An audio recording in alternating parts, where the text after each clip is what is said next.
Whoa, you sit down in these seats, Gary. Oh, yours is shorter. Okay.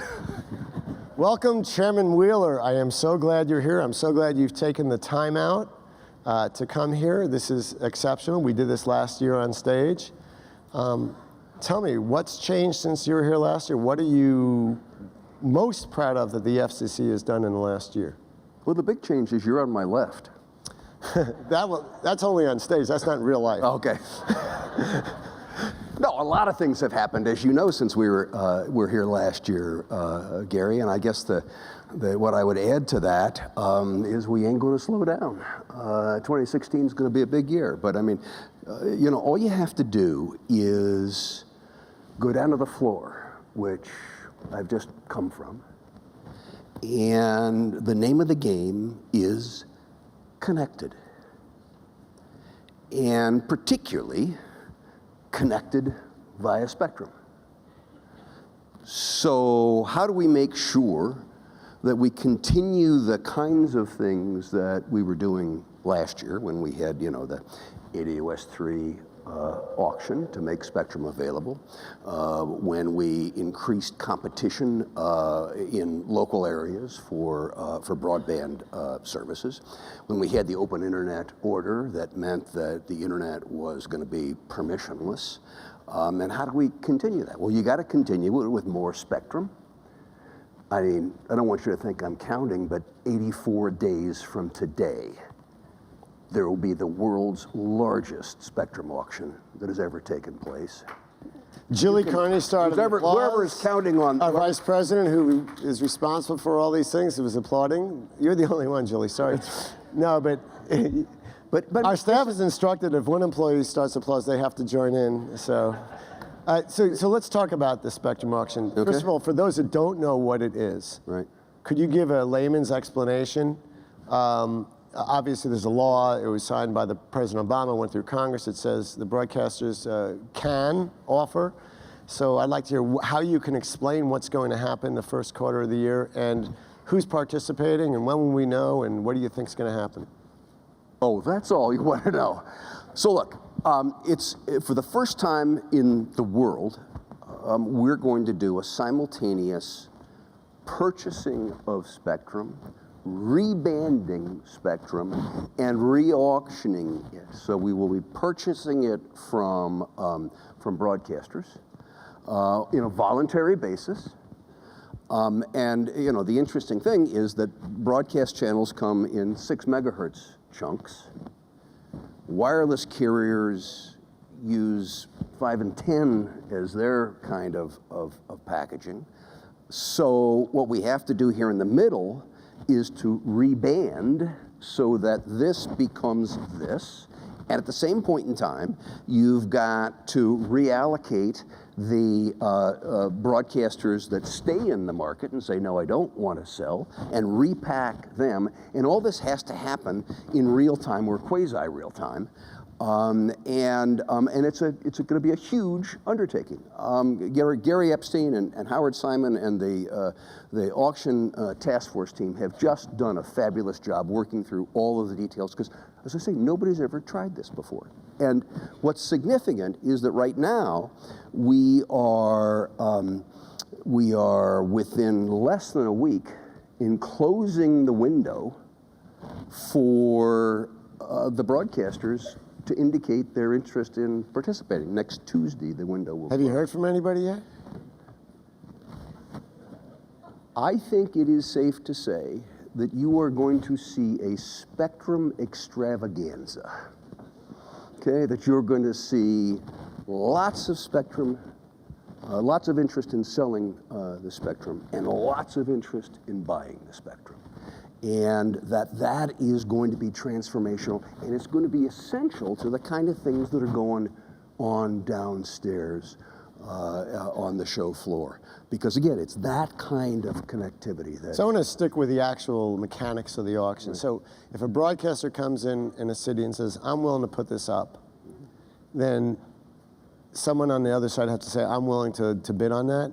And what happens if someone says, I'm not, if no one says I'm willing to bid on that specific, it's a secret or it's quiet, it goes away? No, you don't. So what we're doing is we're making a market, okay? And we've got some triggers along the way. Obviously, if we can't raise enough money over here to make the payments over here, you haven't had a successful auction. So we've got triggers along the way that measure that. But when you get to a certain point, and we've established thresholds in the regulations, then you go into a final round, and you.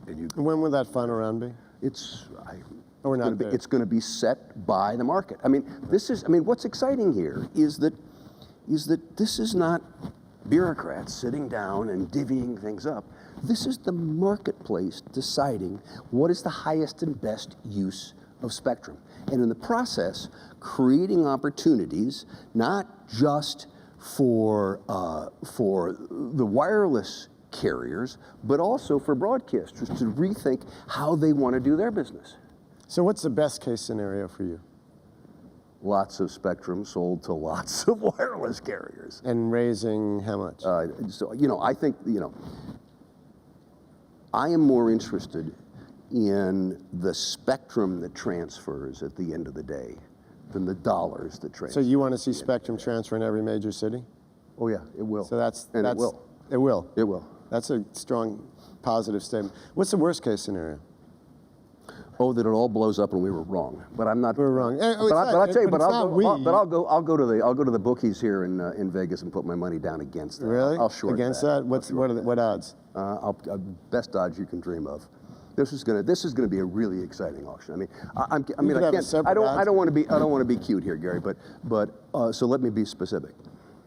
The interest that we have seen from broadcasters in participating, and I mean the name brand folks, the big networks, the big groups, as well as look at the front page of the Wall Street Journal this morning and the story about how small broadcasters are stepping up.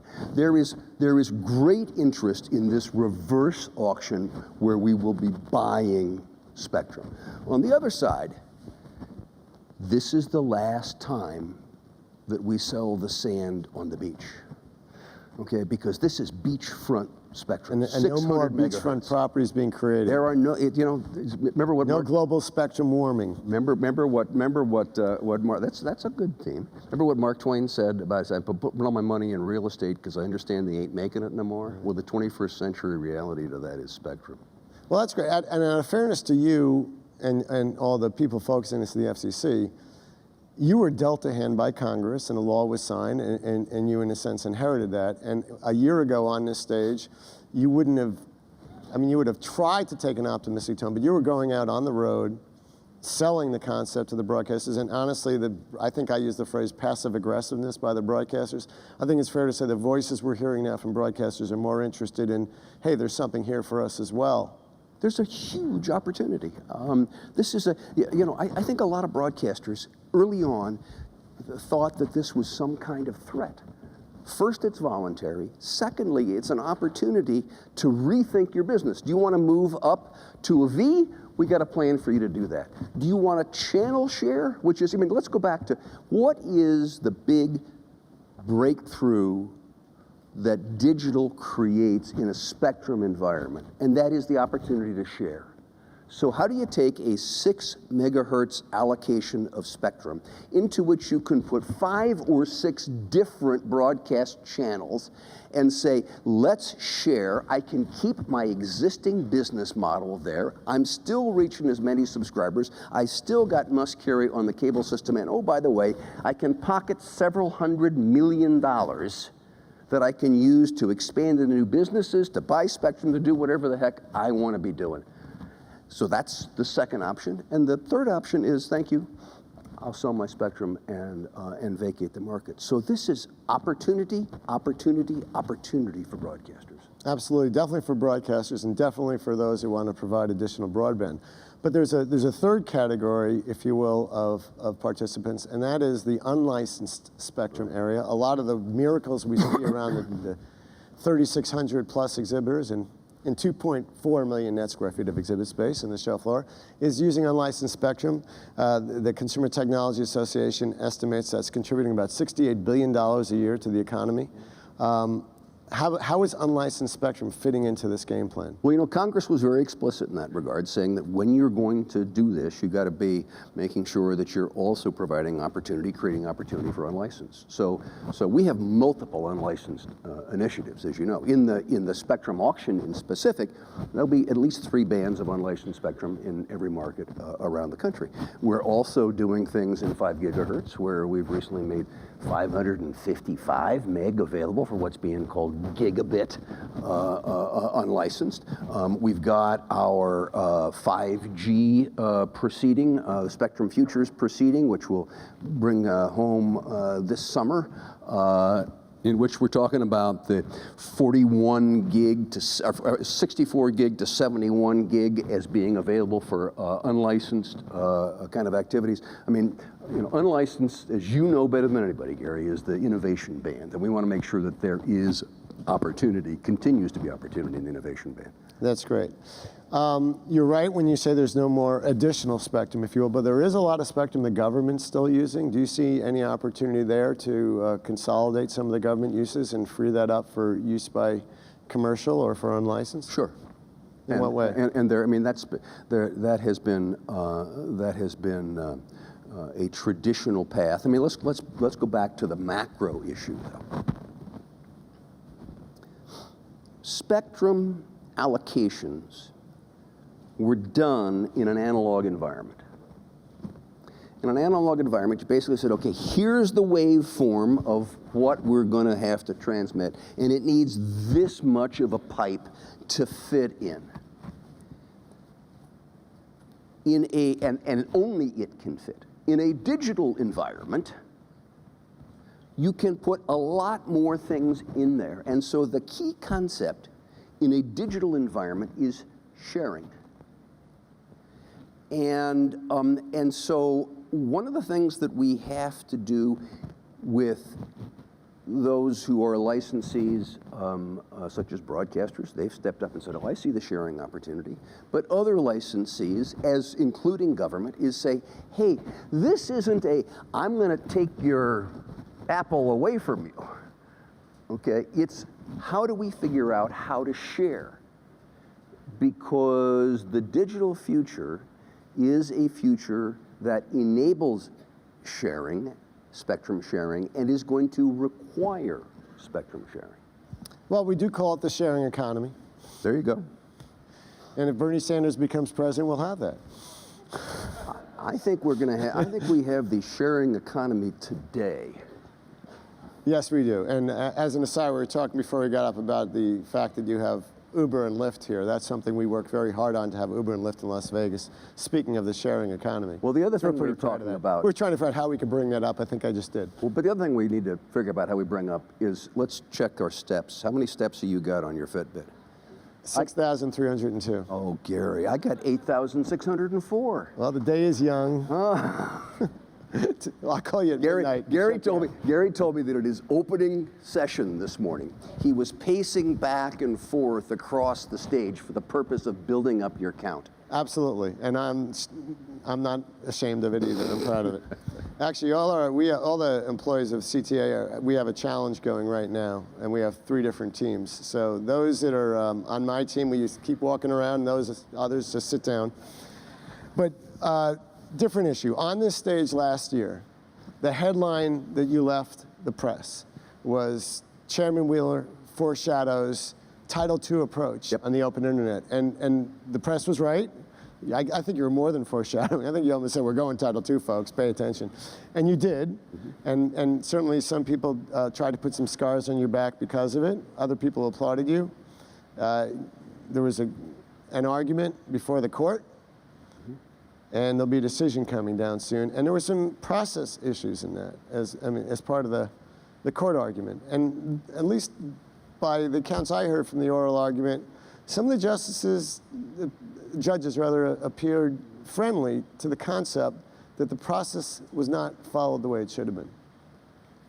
Oh, you know, Gary, one of the things that I've learned at the commission is that the refuge for not liking a decision is to complain about process.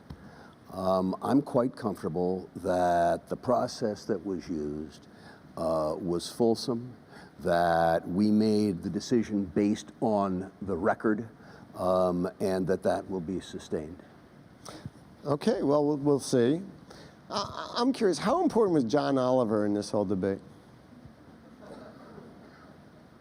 John Oliver. Well, the fact that here's what John Oliver did. Here's what John Oliver did. He taught me what a dingo was, which I truly did not know until he did his bit. And we talked about that last year. But he got people interested. I mean, golly, the number of issues that we deal with that have a real live consumer impact. That I wish we would hear from real live consumers. Like what? My God. What do you want to hear from consumers about? I mean, think about any of the topics. I mean, think about what we're doing in terms of lifeline reform. Think about what we're doing in terms of dealing with set-top boxes. Think about what we're doing in terms of new competitive alternatives. I mean, I'd love to be able to, but these tend to be arcane kinds of issues. And John Oliver took the ultimate arcane issue, Title II, okay? And made it into something that got people interested, and as a result, we got 4 million responses from consumers, and that's good. That is great. And I wanted to bring up John Oliver because I want him to focus on CES, so maybe he will now. Yes, let's shift to a different issue, privacy, or if you're from across the pond, and I know some people, privacy. This has not traditionally been an FCC issue, but yet with your Title II jumping in there, all of a sudden the FCC is engaged in privacy. AT&T and Cox and another company have gone now to the FCC, in a sense, gotten in trouble on privacy issues. How did that happen? I think you're wrong on your opening supposition that this is somehow new turf for us. You know, when was the FCC involved in privacy before? For 80 years, you know. I don't remember that long. You know, the CP&I rules, the customer proprietary network information, that we've had responsibility under Title II in terms of the privacy activities of networks. Yeah, but a couple years ago, no one even thought Title II applied to the internet. And then you had this new theory and jumped in, and President Obama made a video about it. And now all of a sudden the FCC has said Title II applies to the internet, so now everything having to do with the internet now is a privacy issue under the FCC. Correct. Some would say that's a big power grab for privacy. No, look, this is something, like I said, network privacy is something that we've always been involved in. And what we're not involved in is things that relate to the edge. You know, you've got Chairwoman Ramirez up here in a few minutes, and what the FTC has done in that regard is to build a terrific model. And so I think that one of our challenges is to make sure that we're consistent with the kind of thoughtful, rational approach that the FTC has taken. But let me just, you know, kind of tick off some basics. So first of all, you mentioned some actions that we've taken in the enforcement area. Most of those were around data security. There is a responsibility. If you're going to be collecting information, if a ISP is going to be collecting information about me, they got a responsibility to make sure it's held secure. You know, two of those that you listed was the information wasn't being held securely. And there were people inside the company who were letting that information get out. And you can't allow that. So first we got to make sure that there is security around the information that is collected. Secondly, we've got to know that there's transparency, that you know what's being collected about you, and you know how it's being used. And thirdly, knowing that, you got to have some choice and say, okay, do I want that? Do I want to participate in that? I just was on the floor looking at a demonstration of a service where the TV is capturing information, and this service is turning around and selling it to advertisers to say how effective their advertising has been in terms of gathering eyeballs, but they do it by first having an opt-in. Do you want this information collected about you and sold? I think that's a responsible kind of approach. So security, transparency, and choice. Those are the three legs of the stool, and it's no different really than the kind of things that we have been doing historically with CP&I. Well, I don't think there's going to be much disagreement with those three legs of the stool, and those are strong basic principles, which I would even argue there's a consensus in America about. What I don't understand is, a few years ago, if you asked anyone at the FCC, is this our job over the internet, everyone would say, no, we don't, that's not what we do. Well, I think it's safe to say, Gary, changed. That there has been an evolving, as the internet has expanded to be the essential communications tool, the defining communications tool of the 21st century, what the Open Internet Order was all about was saying, let's make sure that policy is keeping up with that. But if I'm a business and I'm trying to follow these policies, and maybe I'm just trying to create something new, what do I do? Do I worry about the FTC or do I worry about the FCC? Who do I go talk to and say, what do you think about this? Well, first of all, there needs to be permissionless innovation. And one of the things that we were adamant in setting up in the Open Internet Order was making sure that the kind of people who are on this floor don't have to go to carriers and say, please, can I offer this service? Or what are the terms on which you'll allow me to offer this service? That's resolved. Likewise, we don't think that carriers have to come to the commission and say, oh, can I do this? But we think, as we've said all along, that there needs to be a set of rules, which is the basic concept of, is this activity just and reasonable? And a referee on the field who can look at something and throw a flag if necessary. But let me be really specific about something that you intimated a moment ago.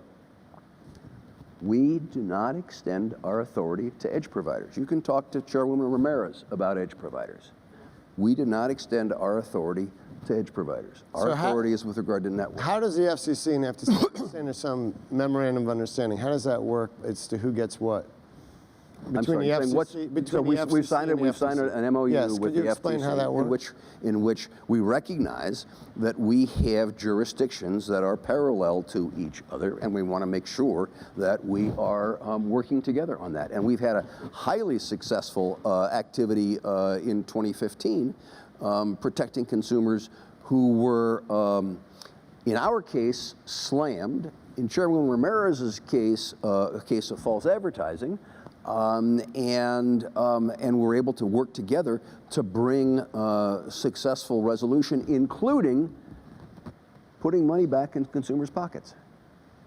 So go forward 5 years, and there's a different, maybe these are different, FCC and FTC chairman. I'm sure you'll both stay here for years and be reappointed. No, I'll get to that in a second. But for the next generation of leadership, do you think you'll have that same working relationship based on this memorandum, or will be a point of contention as to who gets what? Well, I think the first thing is you've got to start. And one of the great things about working with Chairwoman Ramirez is this kind of working relationship that we have.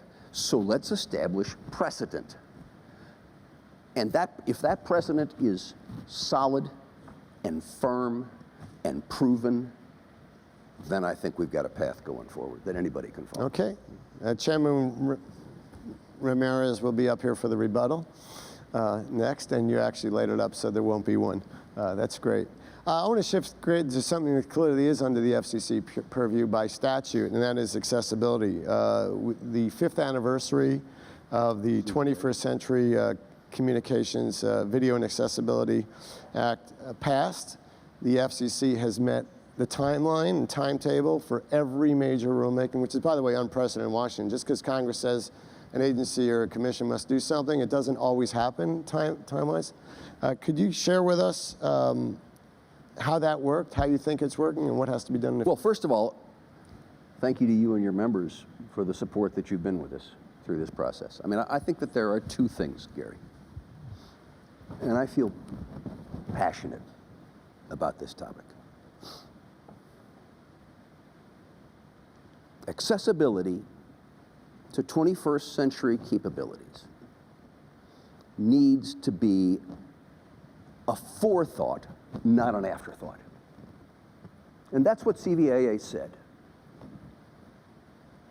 Far too often, there have been situations where, okay, let's go down this path. Oh my God, what are we going to do about those who have access challenges as an afterthought? We're trying to make sure they get dealt with up front, and you and your members have been great on that. And the reason why it's so important right now is one of the things that makes the period of time that we're living through so damn exciting is that the digital revolution offers an unprecedented opportunity to attack the challenges of individuals with disabilities that has never existed before. You got a whole section over in Tech West on disabilities and how you use technology to attack those. God bless you, because if we are in this kind of a position where technology is delivering solutions, or the opportunity for solutions, that have plagued individuals for centuries, and we walk away from that, we drop the ball, we fumble the ball, shame on us. And so we feel really passionately about making sure that disability, the access to the networks and to devices that use the network for individuals with disabilities is a priority. And thank you for plugging that portion of the show, which is a new portion. And last year, you were great to plug the Consumer Technology Foundation. But there's also actually, if you walk around the show floor, there are actually as well products aimed simply at those with disabilities, not necessarily in that section, but there's technologies that are evolving very rapidly, which allow specific disabilities to be addressed with sensing technology, especially for the visually impaired, all sorts of ways. This is a rare moment, and well, one of those that has not gone far, and I'd like your opinion on it, although maybe, even though I don't think this is within the FCC purview, I'd just like to hear it because you're passionate about helping people with disabilities. This facial recognition technology was floated by Google and Glasses, and they withdrew it because of privacy concerns, and yet that would be of great aid to the Alzheimer's community, to people who forget for security purposes and otherwise, and it's just kind of, it's out there, ready to go. It could be used to help fight terrorism, and it's not being used. Yeah. Again, the beauty of what we're living through right now is we get to work our way through this. And I mean, every network revolution has had fits and starts, and I think that what makes this time exciting is that we get to deal with those kinds of issues. I don't think that using technology to help individuals with Alzheimer's is something that is off the table. We just say, okay, well, now how are we going to look at it another way? I mean, if we're looking at technology right now that helps blind people see through the audio on their iPhone, or their smartphone. It's on the shelf. Exactly, that says go left, go right, or whatever the case may be. I mean, this is powerful stuff. It's fantastic. I have we're getting the lightning round now, but they're serious questions. How are we doing as a country, and I know this is a global audience, but for the United States, in terms of our regulatory public policy approach and global competitiveness and innovation? How are we doing? What are we doing right? What are we doing wrong? Well, global competitiveness starts with national competitiveness. And I don't know, maybe you've heard me say competition, competition, competition. The three That's at the root of everything. And I am quite comfortable that the kind of competitive position and activities that have brought us to this point in international leadership will be capable of taking us on. Anything else we should be doing? Sure, making sure we got competition. So you want more competition? Yeah. More competition in broadband. I'm there with you, totally. Quick questions. Any do-overs you'd like to have done in the last few years? I don't live in a do-over world. I think the name of the game is let's take a look at what the challenges are going forward, and there may be challenges that get created by some of the things you've done in the past, but let's look forward. It's the rear. You never look back, huh? The rearview mirror stuff. Never learn from those mistakes. No, you always learn from, you always learn from your experiences, Gary. But what you want to do is you want to apply those experiences going forward. Okay? That's the challenge here. I mean, you've written about this in your leadership books. Yes, I have. And thank you for bringing those out. What's your advice? I wrote about it in my leadership You book, have a too. great book, too, by the way. It's on my desk in my office. It's wonderful. And he has great grandkids, too. What's your advice for the next chairman? Competition, competition, competition. Oh, come on. That's too easy. You want me to make it more complex? I want you to say, look, I've done this for years. Here's how I've succeeded. No, I and think this that we is have. what- I think that I go back to the base thing. Why do I love this job? Why do I get excited and passionate here? Because we're living through an incredibly unique time in history, and the opportunity to sit astride that as the regulator, who gets the opportunity to encourage taking advantage of these new technologies, encouraging growth in the economy, encouraging protection, the protection that has always existed between those who operate networks and their consumers, what I call the network compact, and enabling the use of this technology by school kids, by low income, by healthcare, by, you just go right on down the list. I mean, that is an incredible challenge, and I feel that I'm confident that we will have set a foundation that whoever is fortunate enough to have this job next can then build on and take it to even greater heights. Ladies and gentlemen, Chairman Tom Wheeler, thank you very much. Thanks, Gary. That's a lot of fun. It's always fun. Thank you. All right. I really appreciate you Take doing care. this. And let me bring to the stage the chairman of the Federal Trade Commission, Chairwoman Edith Ramirez.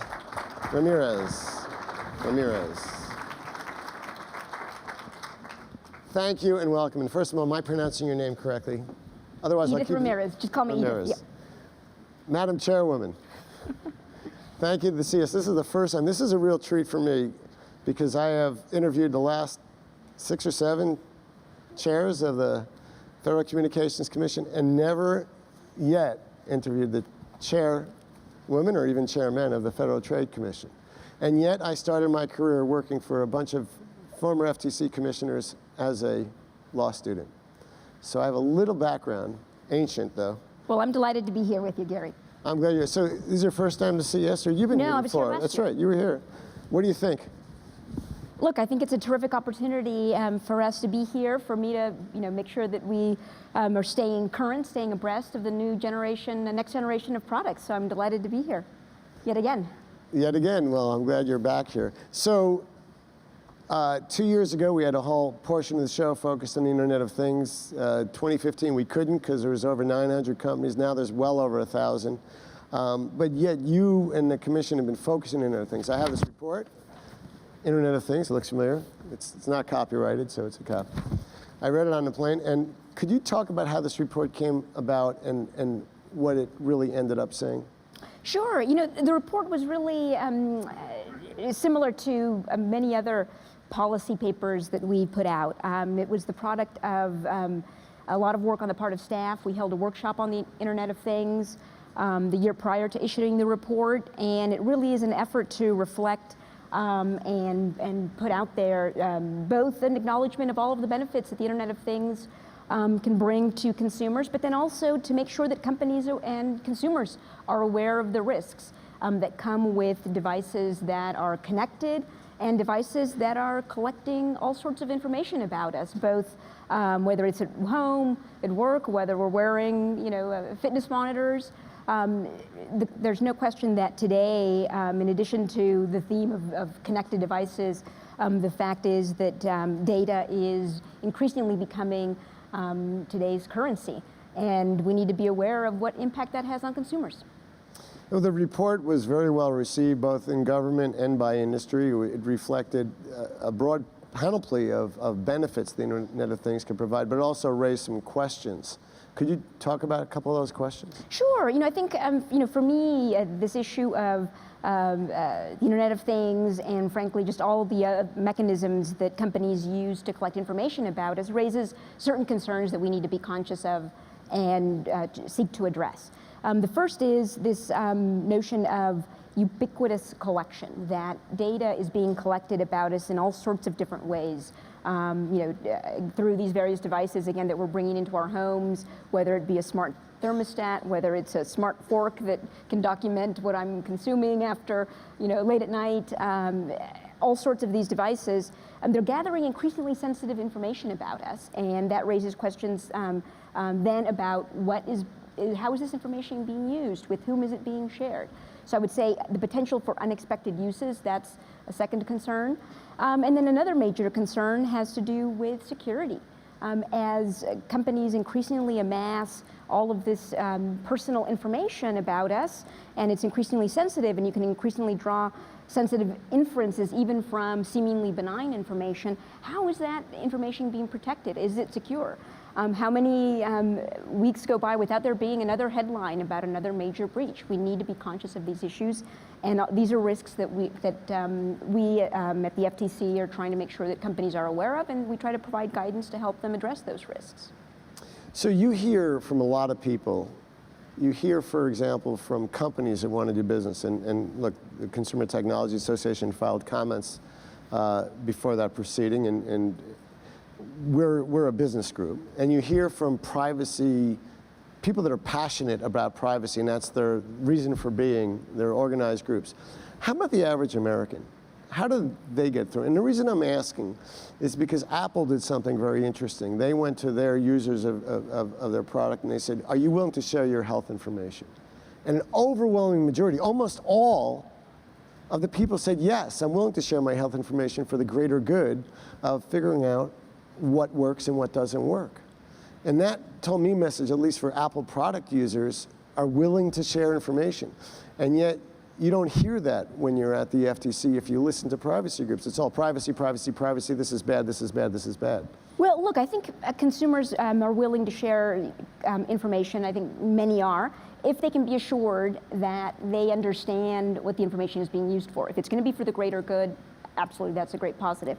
But if it's being shared with other third parties that may be using it for other purposes that they may not know about, that's going to raise concerns. I mean, let me just cite a couple of surveys that have been issued just recently.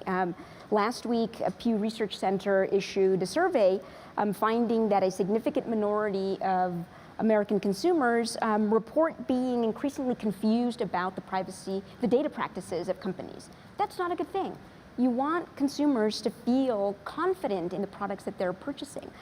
Just yesterday, and I haven't had a chance to read it at length, but yesterday Accenture issued a report also talking about the purchasing trends and indicating that there is an growing increase in consumers seeking intelligent and connected devices, but they're very concerned about privacy and data security practices, and I think that consumers are going to be slow to take up these new products if in fact issues about privacy and security are a concern. Let me just use a personal example. You were talking about, you and Chairman Wheeler were comparing Fitbits. What you don't want to have happen is for consumers to do what I did.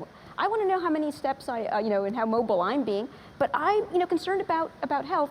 I went to an old school pedometer because I don't want my information, sensitive health information being shared. So I'm conscious of that. Other consumers who are privacy sensitive may also opt not to take up these new products if they're not assured that companies really are being transparent about their data practices, that they don't provide choices for consumers and respect the choices that consumers make, and if they're not providing appropriate security measures in place to protect that information. So it's clear based on this research and other research that's been put out recently that consumers really care very deeply about it, and you want consumers to feel confident in these new terrific technologies. So we at the FTC, we want to make sure that innovation flourishes and competition in these areas flourish, but we want to see more competition when it comes to privacy and data security.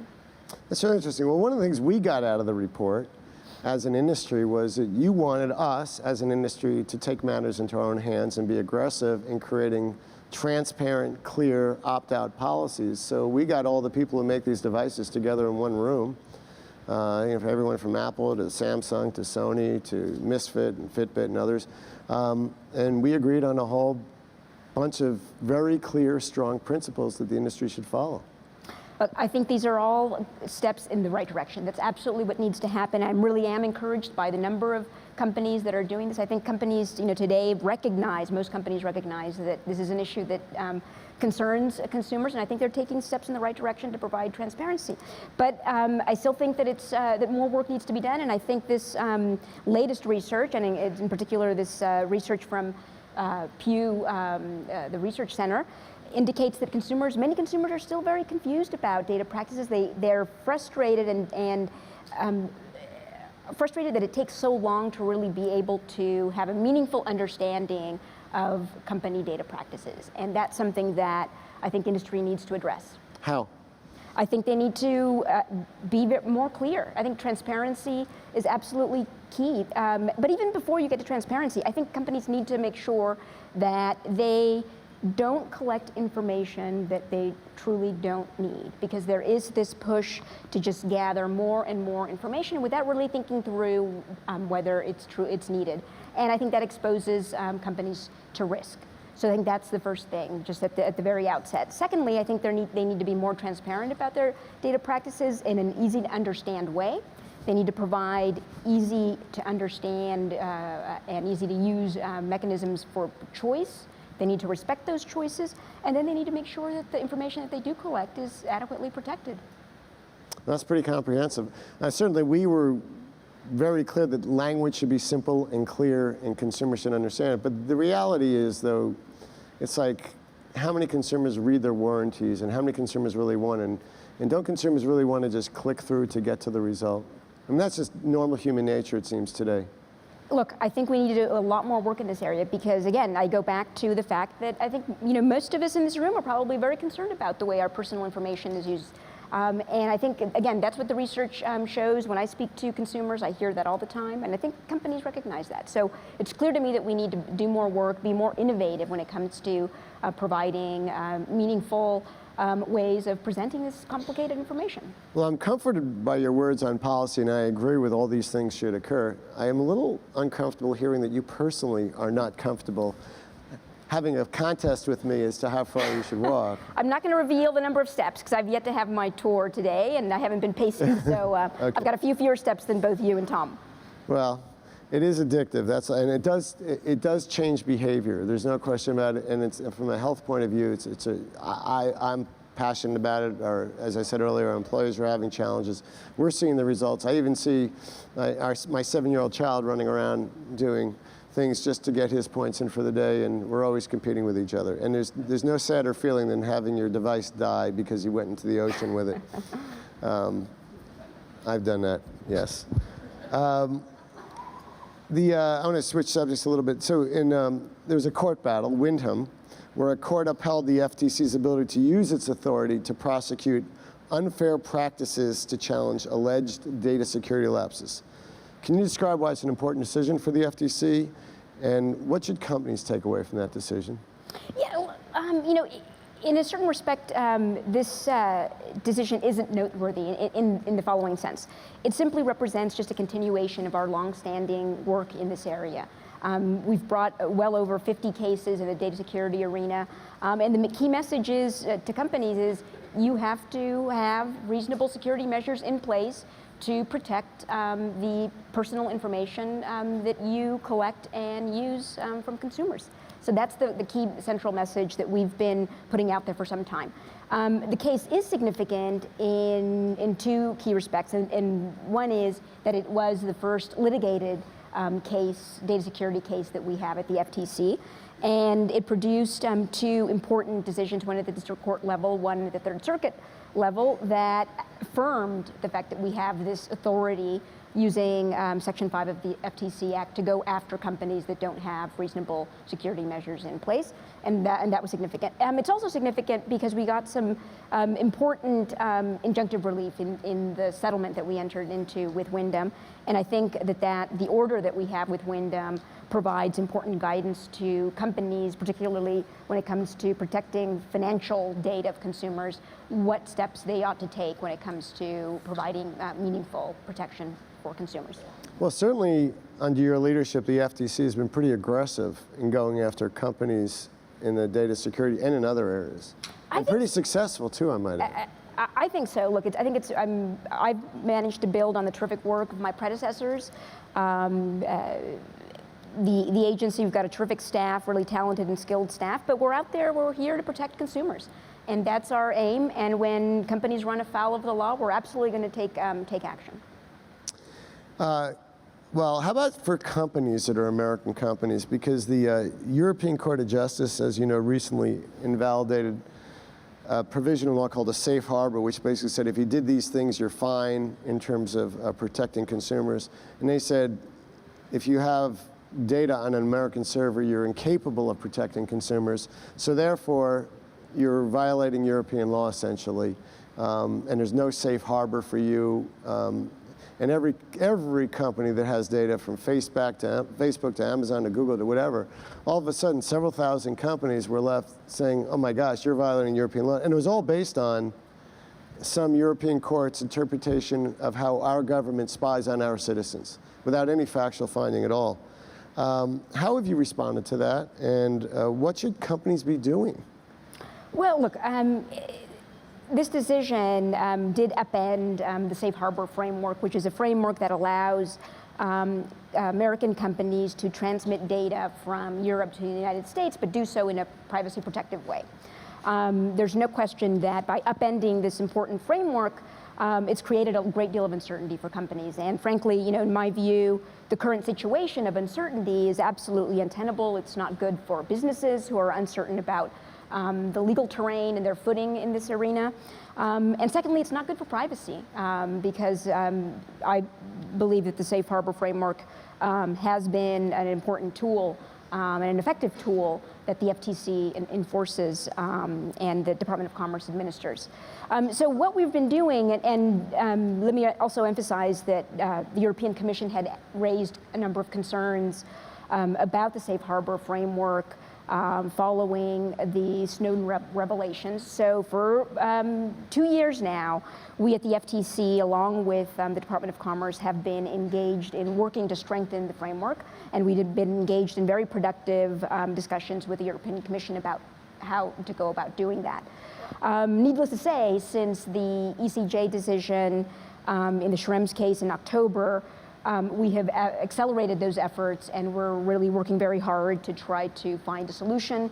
In my mind, I'm optimistic that we're going to be able to find a solution to this. I'm hoping by the end of this month, but we're well on our way, I think, to doing that. But as I said before, I think the current situation and the legal uncertainty that it poses all around is not good for anybody. Not good for anyone. Well, there's two different views of this. One is the Europeans are concerned because they have a broader protection of privacy than we do. They have the right to be forgotten, and this is all because of the intense concerns about privacy and what Snowden revealed. And the other one is this is just a fig leaf to go after American companies because Europe has very few, if any, innovative companies that are significant in the internet space. Well, look, in my view, the United States absolutely cares about privacy. We have a very different legal regime than they do in Europe. There's no question about that. We approach privacy very differently. We have a much more flexible approach, and that's certainly the approach that we take at the FTC on these issues. We try to be flexible, balancing innovation with concerns about privacy protection. And Europe, they have a different way of going about what I think are really shared goals. Ultimately, we want to protect consumer information, and I absolutely share those goals. And we're going to try to find a solution here. And again, I'm optimistic that we'll be able to do so. I'm hopeful that by the end of the month. Is anything in your mandate or feeling is to protect the innovation of American companies, especially because we really have done very, very well in the internet space compared to literally any other country in the world. And sometimes it feels like they're attacking our, especially in Europe, and I'll use Europe as an example, they're going after our best companies with all sorts of antitrust claims, now it's privacy claims, and over the last 20 or 30 years, from how they went after Microsoft, Intel, Qualcomm, you name it, Google, they're going after them. And it just doesn't seem really motivated by anything but envy or jealousy? Well, Or look, am I yeah. looking too much? Or you're much more diplomatic and charitable than I am. No, look, I think there's a lot of rhetoric that you hear on the European side, but I work very closely, and we as an agency work very closely with European commissioners. We work closely with, we're working closely with Commissioner Jourova when it comes to this issue relating to safe harbor. We're working very closely with Commissioner Vestager. She's the competition commissioner.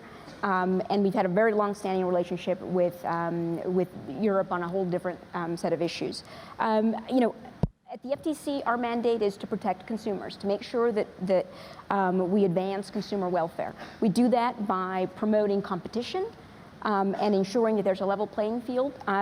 Just like Chairman Wheeler, absolutely, I want to see more competition and frankly, across all industry in the United States. And I think if companies continue to be competitive, but at the same time taking into account what consumers need in terms of consumer protection, I think American companies will continue to flourish. Well, even when I was a young law student and then lawyer working on unfair competition cases, I couldn't figure out when competition became unfair. If you take a company that dominates an area because they come up with a great innovative product and they have something through intellectual property, a copyright, a patent, a trademark that others don't have, when does it become unfair? And that's what the Europeans seem to claim, that it's unfair, some vague, ambiguous standard. And I think we have a little bit more evolved body of case law, and it's a little more predictable here, at least in the antitrust. And how do you resolve those issues? Well, it can be a very complicated question, but the short answer is that if companies are competing on the merits, that's competition at its best. And it's when companies who may have a dominant position, who may seek to exclude others and use unlawful means to do that, then we become concerned and are going to be looking very closely at that. But so long as there's competition on the merits, that's exactly what we want to see. And competition could be to create a new industry against an existing industry. Absolutely. When you have disruptive innovation,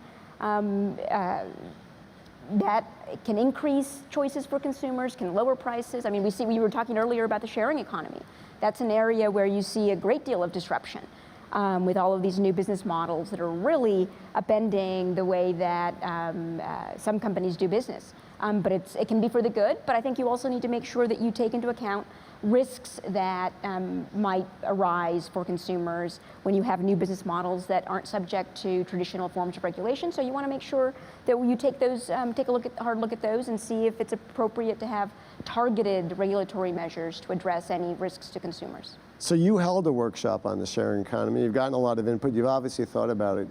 Could you share with us your views of the sharing economy and specific by category, if you will, from transportation services to home sharing like Airbnb to even sharing viewpoints on TripAdvisor and Yelp? And I have to point out that all those companies are members of CTA, so I will disclose that we believe in it. Sure. Look, the sharing economy is becoming increasingly important both domestically and internationally. As both a competition agency and a consumer protection agency, we thought that it was important to study this area. And it wasn't out of any particular set of concerns about the sharing economy. On the contrary, we see a lot of good disruptive innovation. We see a lot of good new business models, new forms of competition that we find encouraging and that we think are really good for consumers. But at the same time, we also recognize that there might be consumer protection issues, health and safety issues that need to be addressed. A lot of the work that we have done in this area has been to submit comments and provide advice to policymakers who might be regulating in these areas, suggesting to them that they look hard and determine whether or not regulation is necessary. Is it needed at all? If it is needed, to suggest that they approach regulation in a very targeted way so as not to undermine the competitive benefits of these new business models. So we did hold this workshop this past June. We do intend to issue a report, and my hope is that we'll issue a report this spring. This spring there'll be a report. Any recommendations for congressional action in that report? To be determined. So I'll have to just stay tuned. But I think the main impetus behind the report was really to get a better understanding of the various business models that are being used and how it's really, what kind of impact it has on both competition and on consumers. A lot of what we do, we're mainly a law enforcement agency, but research and studying new areas are really an important part of our work. because it helps us to prioritize and really lay out an enforcement agenda, but also a policy agenda. Well, we appreciate your focus in the shared economy for a lot of reasons. One of them is we are out there fighting for disruptive innovation. The entire CES is run so the smallest company with an idea could expose it to 150,000 investors, retailers, journalists, and even government people like yourself. And that's what this show is about. That's what we believe the free market is about. And even our biggest companies believe that we should be an entry point for small companies as well, but even disruptors. So we're out there, and what we're doing is we're about to release our second annual report rating each of the states as to whether they're pro-innovation or anti-innovation. And one of the measurements that we use, and they're very objective measurements, you could argue with the criteria, but they're out there, is how they treat new services like Airbnb and Uber and Lyft. And so we'll be out there. My hope is also that we do this for countries as well, because going around the world, the fact is countries want to be like us. And the FTC plays such a critical role in defining what competition is as a good thing. And also Chairman Wheeler talking about those three words, competition, competition, competition. That is the fundamental underpinning of what I think in part makes our country so great. And the fact the FTC can do that. Do you see any necessary changes in the law to make sure that competition underpinning could go forward in this new economy? So look, I share Chairman Wheeler's view that competition is absolutely key. The dimension that I would add is that we need to make sure that that companies do take into account consumers and consumer protections, important consumer protections, privacy and data security being one, but all of the other issues that we advocate, providing, making sure that consumers have the information that they need to make appropriate choices for them in the marketplace. So that's what we emphasize. So I would just add that dimension to that theme. Well, thank you for focusing. I want to thank you for something else, because the FTC did not have to do this, but you did. You got involved with what are neutrally called patent assertion entities, but in reality, they're patent trolls. These are basically lawyers who bought up about to expire patents and do nothing but write nasty letters to people and extort money from them legally.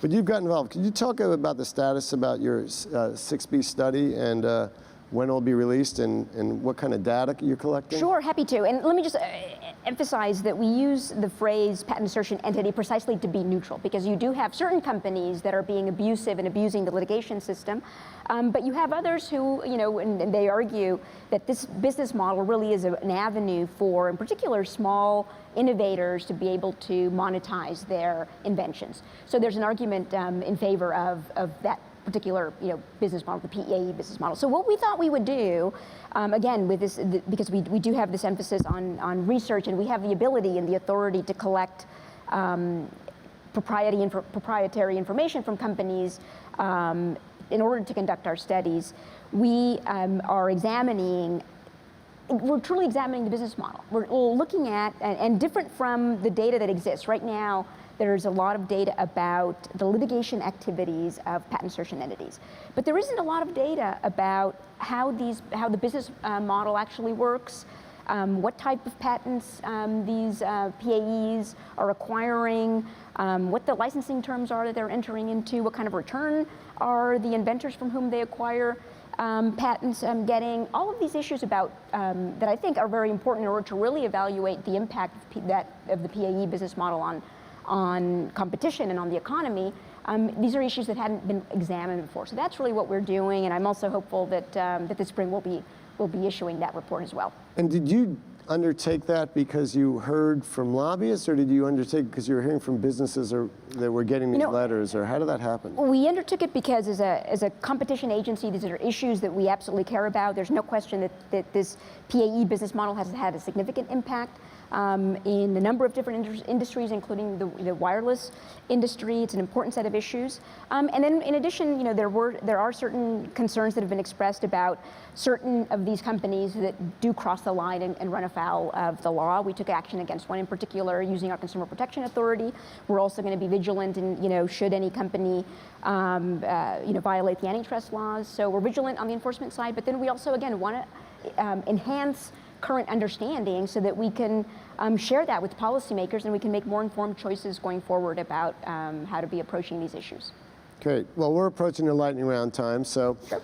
Is there anything coming up on your agenda that we haven't talked about that you want to share? And look, one thing that I haven't had a chance to mention is that today we announced the issuance of a report on big data that follows a workshop that we held just over a year ago, addressing issues about how big data can be used both to expand opportunities, especially for low-income and underserved populations, and then also raising and making sure that companies are aware of the risks of how big data could be used to have an exclusionary and potentially discriminatory impact. So I think the more that we rely on big data and big data analytics, it's important for companies to be mindful of the risks that exist. So we want to make sure that companies, and we raise and suggest various considerations that they ought to keep in mind as they go forward using big data analytics. So that's another important contribution that I think the FTC is making. And that was just Could you give today. a positive example of big data and an example you said? Well, look, I think more big data negative? can be used, and there are examples where you can use it to expand educational opportunities, credit opportunities.